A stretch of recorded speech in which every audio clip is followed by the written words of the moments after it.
Welcome to Season 6 of the Pastors Podcast. I'm Banning Liebscher.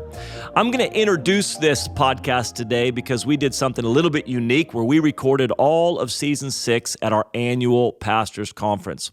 We do an annual Pastors Conference for pastors, church leaders, and their teams here in Sacramento. And starting this year in 2024, we're going to be going to the UK. Pastors Conference UK will be happening in Birmingham. You can check it out if you're a pastor, church leader, part of a team. We'd love to see you there. As well, we actually provide resources for those that are in the trenches of building the local church, not only this podcast, not only a conference, but one of the things we offer as well, not just for pastors, but for leaders in general, is the Jesus Culture School of Leadership. We'd love to have you check it out. It's online. We have students from all over the world that have a heart to grow in their leadership and make a difference wherever they are. And you can check it out at JesusCultureSchool.com. This episode is a conversation between Becky Johnson and Andrew Gard. You're going to love it. Andrew Gard is a great friend and is a phenomenal pastor from Florida. He's got a couple campuses out there, and what they are doing is making a difference. Every time I'm with them, I just take notes about how they do church. Andrew's one of the best leaders I know, one of the best communicators I know. He is the real deal, and you are going to be encouraged by this conversation between Becky and Andrew.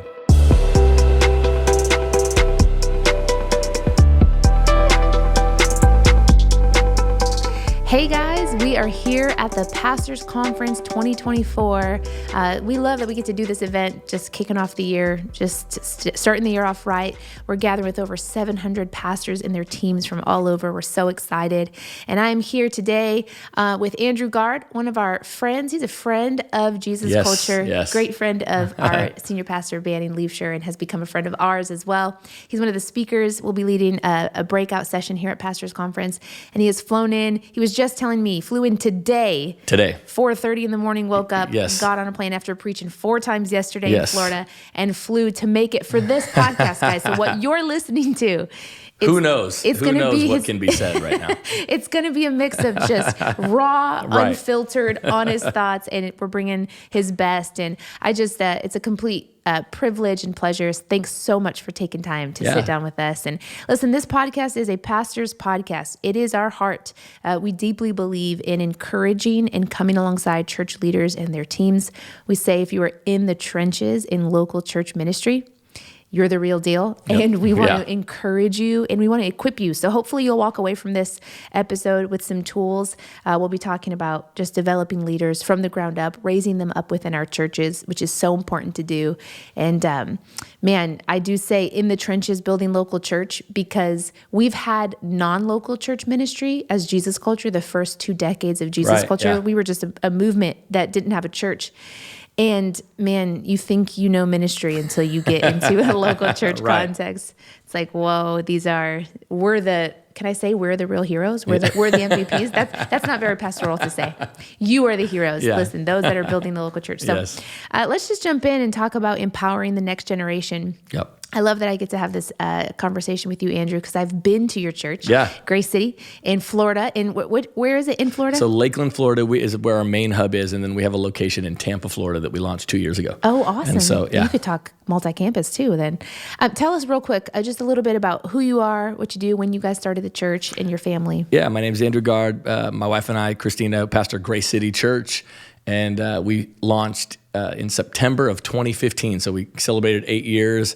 And it's been a ride. God's been very gracious to us. It's been amazing to see all that God has done in 8 years. And we love what we get to do and love where we get to do it in Central Florida. And so it's been fun to raise up leaders and pastor people. And like you said, being, in the trenches, building church, I just think it's the greatest thing in the world. It really is a privilege and a joy. And you have twins? 5-year-old twins? Yeah, we have 5-year-old twins, boy-girl twins, Adriana Grace Gard, and then Justice Andrew Gard. That's amazing. So we love them to pieces. And so you can plant a church with twins, guys. You can build church with your family, right? Yes, you can. To be fair, we actually didn't have kids when we started the church. So we had 3 years. We actually had like a long journey of kind of undiagnosed infertility humility, and kind of went on that journey for 9-10 years. Wow. And so God was gracious, and so now we have our kids, and it's the greatest thing in the world, and we have such a blast with them, and they're at a really sweet age too. 5-year-old is the best. Yeah, it's so fun. That's awesome. So, I have a 10-year-old, a 6-year-old, and a 2-year-old. Wow. Yes. Yes. That's all phases. What a spread. That's what we said. We're like, we are in diapers and like toddler toys, and we're in preteen. Like so it's special, but it's awesome. Yeah, that's intense. And we planted the church in September 2014. So we're just 1 year. September, I think, is the month that you open up the church. It. Yeah. Because you ask all the people, when should you start? And it is like that after Labor Day sweet spot. Yep. So I've actually been to your church. It's an amazing church. You have some of my favorite people on staff. And one thing, so I was there for a youth and young adults event. And then I had the privilege of speaking at your Leadership Institute. Yeah. It's called Grace City Leadership Institute, GCLI. Now, I'm a pretty, we'll talk about this, I'm a pretty structured and systematic leader. Yeah. And so when I see a structure like a Leadership Institute or any church that has a thriving internship or any kind of programming, I kind of come alive and I start asking a ton of questions because there's so much value in great programming for developing leaders. Right. And I'm sure we'll get into that. But one of the things I noticed, Andrew, with your staff is everyone just kept talking about, it's Andrew's, his mind for processes and structures for programming. It's really, they just kept hearkening back the culture that we have to develop leaders. It's Andrew and Christina's heart. It's Andrew and Christina's heart. And I thought that's really awesome. And it made me, I wanted to pick your brain on that. And I thought, okay, he's on to something. The Leadership Institute, I mean, and I'm not just saying this, I have the privilege of speaking to the next gen a lot all throughout the nation. And the leaders in that time, I was there for about 3 or 4 days, some of the most quality young adults. I mean, I know I'm looking at the future leaders of the church, future leaders of business. They were cream of the crop leaders from all over that had come to be in this institute and to serve your church. And I thought, okay, they're on to something empowering and leading the next generation. Can you tell me a little bit about how you believe as a senior pastor, you can actively empower them, young adults? Just talk a little bit about that. What led you guys there and how you guys are doing it? Yeah, it's a huge, huge passion of mine and Christina's. It's really been our passion since we, were fresh out of college and doing young adult ministry. And I think a couple of things. One of those is you kind of have to have both. You have to have the organic mechanism and organic approach, and you have to have a system that can scale your organic approach. That's good. And so, for example, for me, it always starts with, the first place it usually starts with, we teach our leaders this, is to pay attention to the divine light. And what we mean by that is, so every Sunday, for me, like to this day, every Sunday I'm preaching. Yesterday I was preaching across 4 services in our Lakeland location, and I'm looking out, and there's always, every service, there's gonna be 1, 2, or 3 people that I just can't get off of. Wow. That I'm preaching, I'm walking around the platform, and I keep going back to these same 3 people. And what I've kind of made a habit to do is, as soon as that service is over, I'll usually make a beeline to maybe the person who I just felt like, man, there's something on that person's life. And sometimes they're younger, sometimes they're older. They're just somebody in our church. And I'm going, man, there's something on them. They have a uniqueness on them. God, I think, wants to use them in a profound way. And so I just make a beeline for them after service and go, hey, what's your name? Hey, how long have you been coming to Grace City? And sometimes, a church our size, sometimes people have been coming for 5 years. Don't you love that as a pastor? Hey, how are you?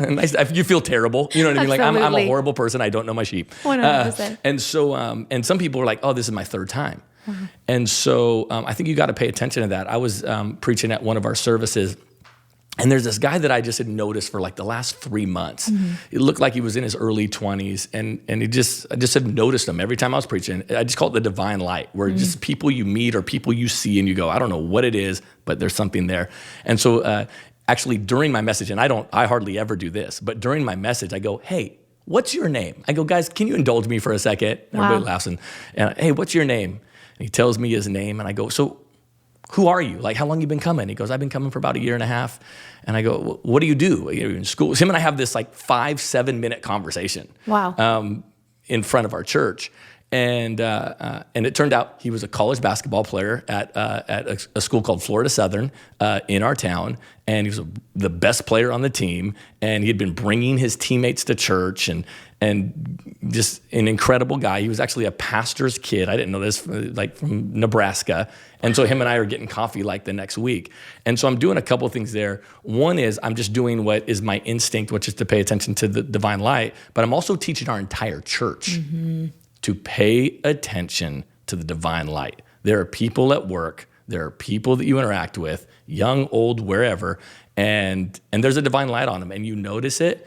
And I think too many times we don't respond to that, and so we don't grab those leaders that become the John Lorenzos and the Chase Wagners and the Johnny Peñas and these guys. So that's really good. So that's the organic side. So that divine light, which you're just like, it's Holy Spirit. You're teaching them to pay attention when Holy Spirit's speaking. I love what you're saying because you're modeling it in front of not only your staff, which hopefully I'm sure I want to ask you a next question about how you're training your staff to do that, but you're modeling to your people, to our church, because then hopefully you can do that with 3 to 4. Right? Easy. As one person. Yep. But if you get 20 people doing that, 3 to 4 people, and then after church, making their beelines, come join us for 100%. lunch. Hey, come back on Wednesday. Wow. Yep. So tell me, how do you talk about this a lot with your staff? Do you have to overemphasize it and get them? Yeah, you talk about it a lot, but it's like anything in leadership, right? You live it all the time. Yeah. And so in our culture, it would be incredibly normal. So this is why now it's kind of interesting now at this stage of like my ministry life, and I'm not old by any stretch, but what is fun is of course you're seeing it recycled. Yeah. And so now it's like we have layers under our leaders now that are in their mid-30s that I've been doing this with since they were 16 years old. Wow. And so now they have a layer under them that are in their late 20s, and now those late 20s now have these 19, 20-year-olds. And so it really does, it's reproducing itself. So that's the organic side that you're modeling constantly, where you're just constantly paying attention to, okay, man, what is around me? Right. And here's the reality too, is that, Jesus tells the parable, right? The kingdom of heaven is like a farmer that went out to scatter some seed. Yeah. Well, even in that parable, only 25% of the seed scattered produces anything. That's so true. And so I've always had this mentality of, if I want to produce a ton of fruit in my life, it's a numbers game to me. I have to scatter more seed. Wow. It's just pure numbers.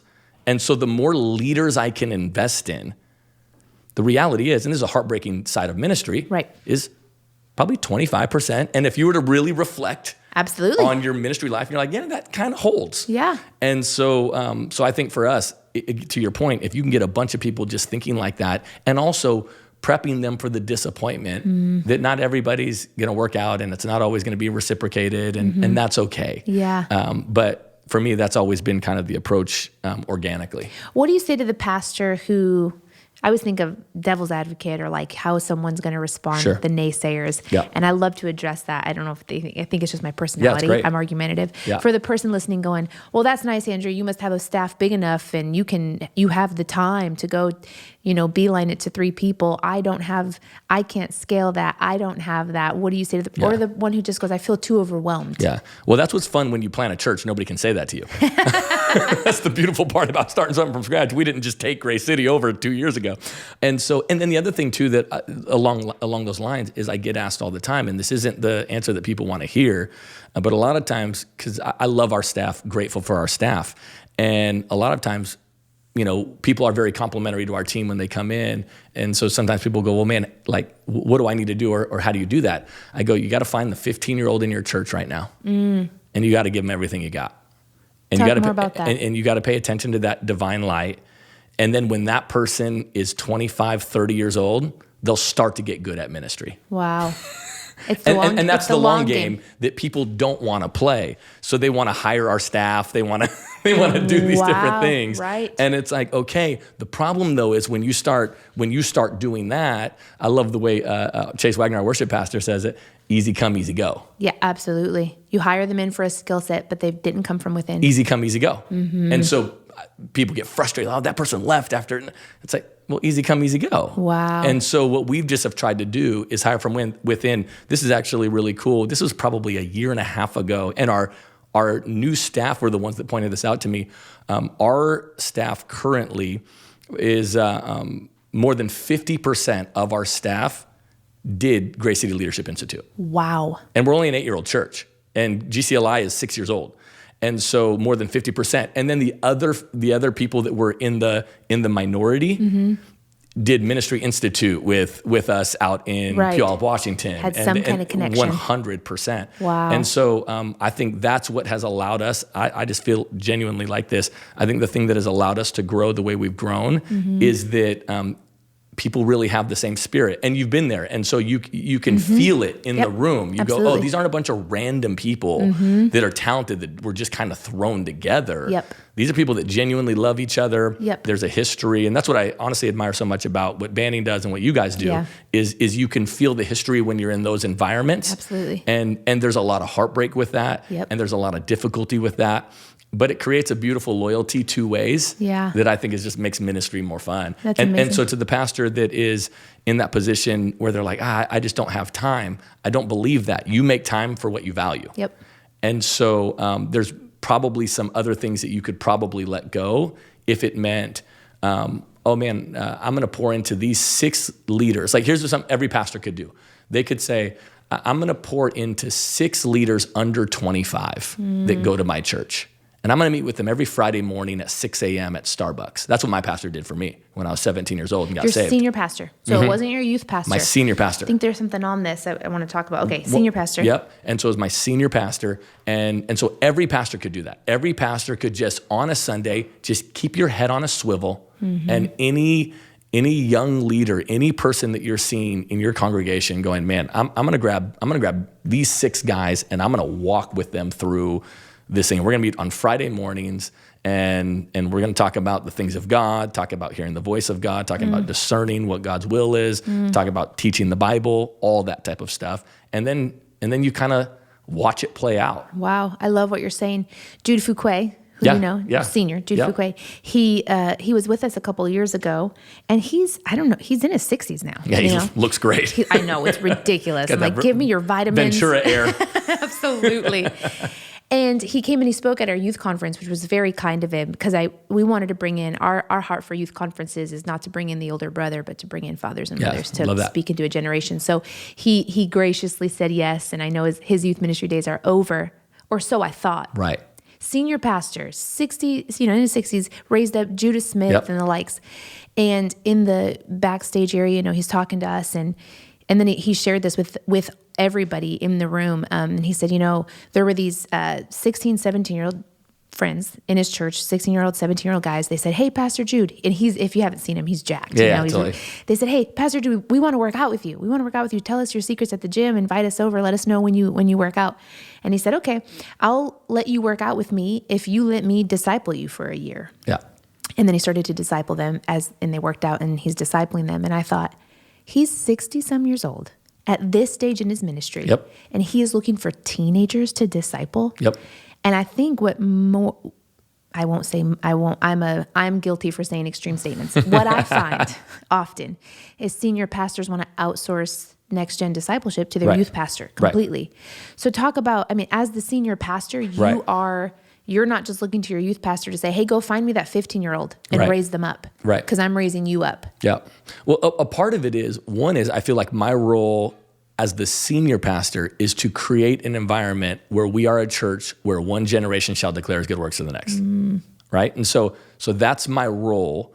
And so one of the things that we did in church and that we've done in church a lot is we have expected the most, air quotes, mature people, and we've allowed them to be the least mature people, meaning that we allow them to cling to their preferences. And then the most immature people in our congregations, we expect them to just roll along with the most mature people's preferences.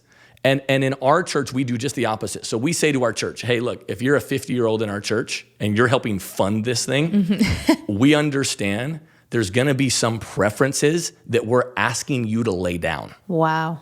And at 41 years old, even my preferences have changed. Like, the music's not any louder at Grace City than it was 8 years ago, but it sure feels louder to me. Right? Totally. Like, and this is loud. I find myself going, this is loud. Do we need this much fog? Right. And so even for me, As Wow. the senior pastor of the church, if I am among the mature believers in the Grace City congregation, it is incumbent upon the mature believers to be willing to lay aside preferences so that we can be a one generation shall declares good works to the next. So good. And so that's stylistically even kind of how we have processed our church and things of that nature.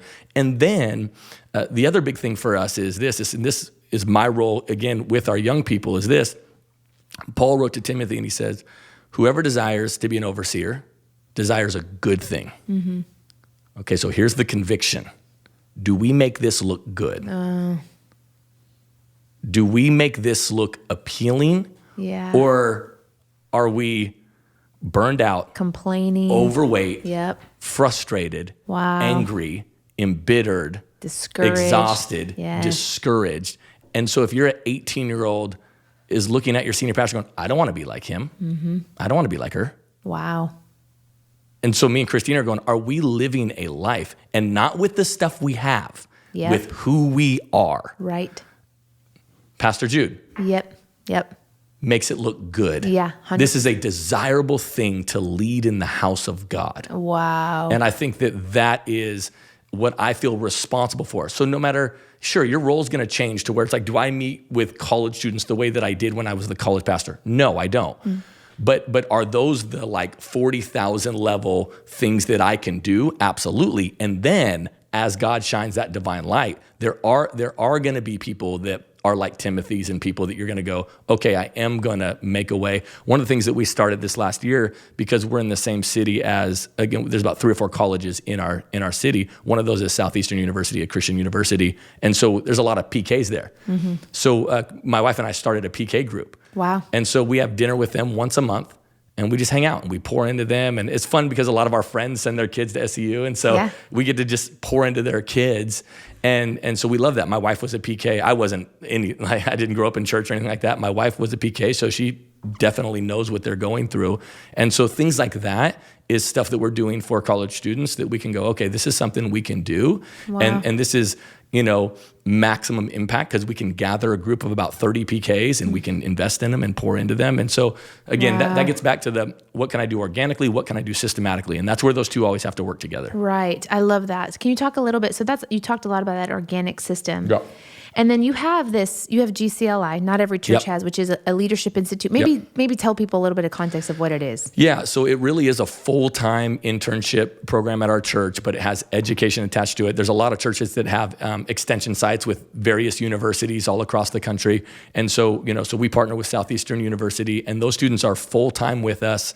They are pretty much doing online schooling. We do a couple live classes a semester, but primarily online schooling. And we have housing for them. So we put them in apartment-style homes.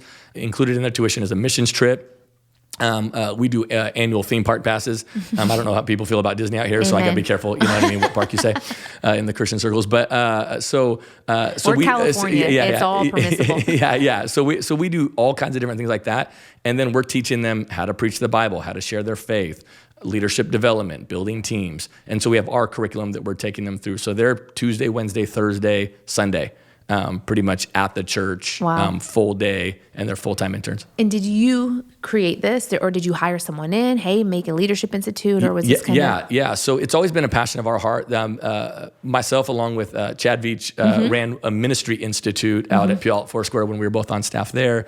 To me, it's the closest thing to discipling people the way Jesus did. Yeah. Because you're just with them in proximity. And I'm aware everybody can't do that, you know, but for the students that can, that have to finish their college education, it's the closest thing to discipleship the way Jesus did, because you're doing the proximity, the time, and all that kind of stuff. And so, so we started it. We announced it. Our church was 1 year old. We announced that we were going to do it. And then the following fall, we just launched it. And I think we launched with 32, 34 students. That's amazing. And so it's been amazing to see how God has used that program. Whenever I think about GCLI and I have friends that have been impacted by it, or just, people who look to it like, man, what they're doing is so amazing. And it's not like you're in the Bible Belt. It's not like, you're not like Oral Roberts University. It's a melting pot, Right. Yep. What it does for me is, again, I'm in a lot of youth and young adult circles, is it shines hope, and it kind of breaks the social narrative that young adults adults don't want discipleship, that young adults are leaving the church, that young adults don't want to build and work hard. Yeah. I'm like, well, they're doing it. All they do is listen to Gary Vee all day. Of course they want coaching. Like what are we talking about? Yes, so true. All they do is listen to podcasts all day. So true. Like, it's such a weird narrative. I hate narratives. Yes. They're not helpful. They're not helpful. And sometimes they actually are just completely wrongheaded. Yeah. So then you're operating on these false pretenses where, oh, young people just don't want to go to church. I'm like, I have tons of friends that have young people all over their church. Like, Grace City's filled with young people. That whole thing that, oh man, young adults don't want to be told what to do. And yet the people they're listening to the most so true. Are telling them what to do. Jordan Peterson, Joe Rogan. And Gary Vee. Gary Vee. Yeah, it's so true. And so it's just wild to me. And I think, man, the church needs to continue. And I think because a lot of ways we kind of have abdicated. Mm-hmm. And so when you abdicate, other things fill that vacuum. Mm-hmm. And so I think that's what I love about it is we get to go, hey, look, we want to teach you how to process. This is the biggest thing. People have no idea how to process. Mm. Their processors are broken. Process emotion, process life, process anything. Yeah. D, all of the above. Yeah. Everything. Yeah. They don't know how to process trauma. Mm-hmm. They don't know how to process finances. And I don't know why that is. I've been thinking a lot about, man, why are our processors so broken?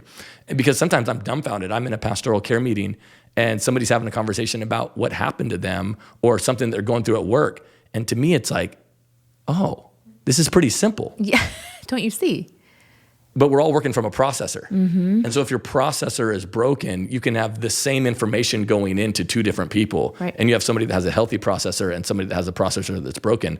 They're going to come out in wildly different places. Absolutely. And so GCLI is a place, and again, just in general in our church and our city groups, how do we help people process information? Oh, it's so good. And so that's a big deal. This is why what's going on even right now, not to get too sidebar, but like politics, people don't know how to process politics. Yeah.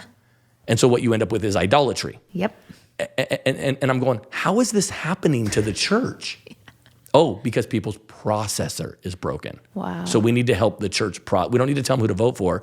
We need to help their processor. And getting in those young adult years, which are still so wet cement. Oh, major. And I think youth ministry is so important. Obviously, I was a youth pastor here at Jesus Culture for 8 years. We call youth wet cement years. Benny does. He's like, they're just wet cement. So important.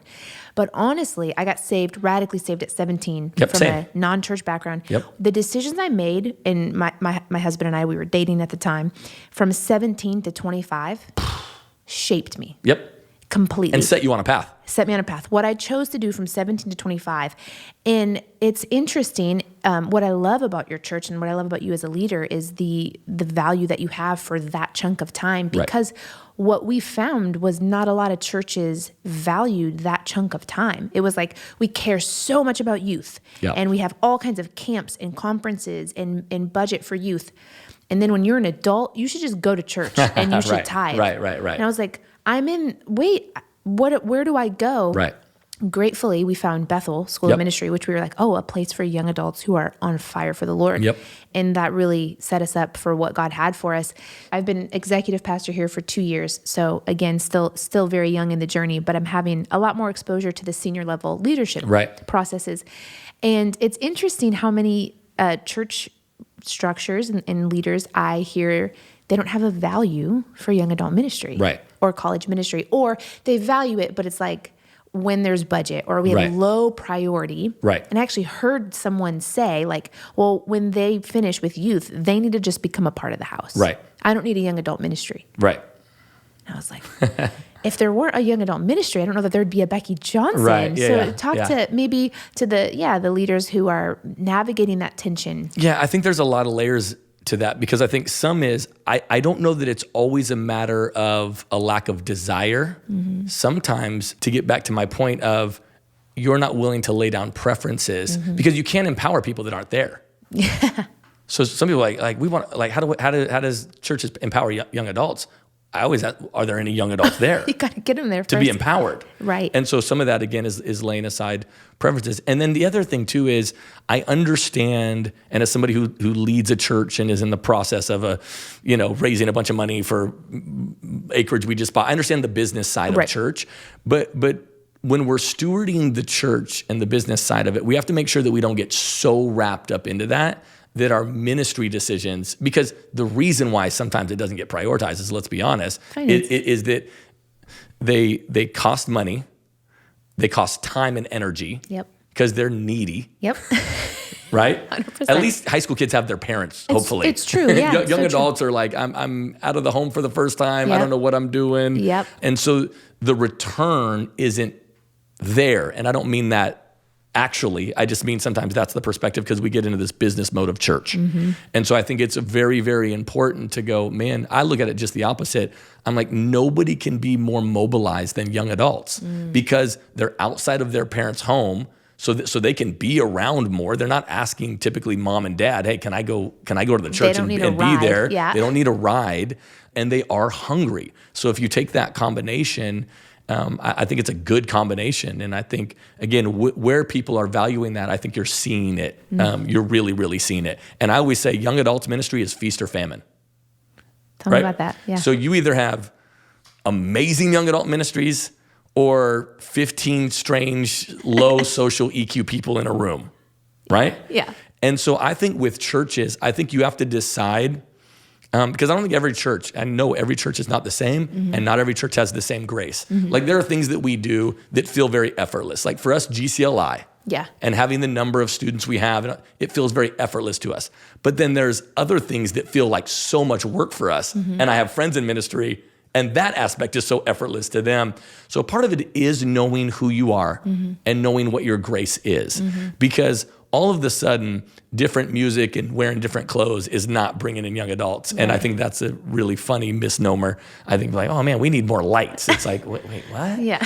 And so I think you got to know what your grace is. And then once you've established, hey, what is our grace? Then it's okay. Now we need to prioritize young adults within our grace. In your grace, and, that's good. And this is why young adults can be found anywhere. Like the Catholic Church right now is growing with young adults. And so you have very traditional, means of presenting the gospel are reaching young adults, and very charismatic So I don't think it's the style per se. It's again, so I don't want people to hear me say preferences and think that it's about ministry style. Yeah. It's the preferences of saying, hey, there's some things that maybe ways of doing ministry that maybe aren't my preference. But again, we want to be a generational church. And so I think that's just absolutely huge. That's really good. Yeah. Can we go back to the kind of the systems and processes? Yes. So I hear this about you, but is it true? Or is it just what people think because of the fruit of GCLI? Are you a systems and programming process guy? Yes. My OCD to the maximum. Okay. So everything has to make sense to me. Okay. I don't care if it doesn't make sense to the church up the road. But if you can, Everything has to make sense to me. Okay. And so our team does a great job of rallying around that to go, this has to make sense. So for example, people will come in and they'll go, hey, we really want GCLI. Like, man, we want something like that. Yes. This is what I always ask them. What would you do with them? If people can't answer. What would you do if you had 60 students for 3 days a week and all day? What would you do with them? And people cannot answer that. Wow. And if you can't answer that, you won't have 60 interns. Yeah. And so for us, it's what are we doing with them? What are we teaching? What are we putting in their spirit? And so literally, we build the schedule accordingly, exactly how we want it to go. We're not loosey-goosey. It's not kind of like, hey, just come here and we're going to hang out and we're going to build relationship. It's like, well, yes, but we're going to build, how did Jesus build relationship with his disciples? They did stuff. Yeah, that's right? so good. They did life together. And so for us, yes, our program is to a T, dialed in. In fact, this is the first year that we even had a January intake. Wow. We've never had a January intake.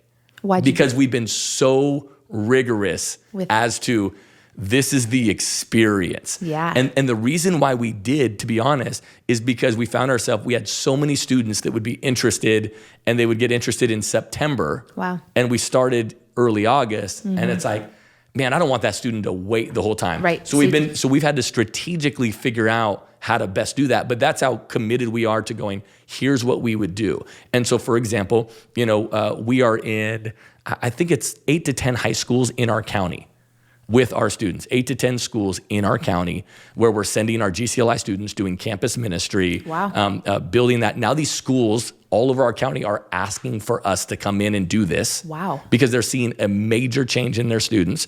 So it's like, hey, what would you do? And I think that's a good question to ask any pastor listening. What would you do if you had 5? Wow.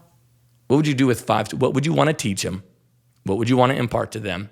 What would be worth their time? And then here's the question. It costs money to do our program. Right. It's college. Right. And so it costs tens of thousands. I think our program right now is like $16,000. Wow. So students pay $16,000. So here's what we always ask ourselves. Are we giving them a $16,000 experience? Yeah. Added value to them. Wow. That adds a lot of conviction to go, Absolutely. we better be offering them a $16,000 Right. experience. Because what you do, and we can be honest as pastors, you think interns, free labor. They're going to work. Okay, You know? I want to speak to that. Yeah. So whenever Please. I'm talking Go to off. He's been up since 4:30. People. yeah, I don't Here even it know what comes. I'm going to say right now. I got 5-year-old kids running around this crazy world. 2 terrible reasons to start an internship. And I hear pastors say this all the time. And I'm like, I know it won't work.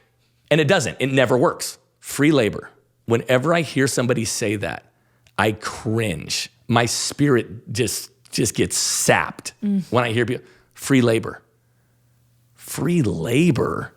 Like, no wonder why you don't have any young adults hanging out with you. Yeah, how would you like to be free labor? Yeah, like no wonder why. I'm so grateful that when I was 17, 18, 19, 20 years old, my senior pastor like valued me and I did stuff and I did labor and I did stuff, but that's not how he saw me, right? He was discipling me on a process.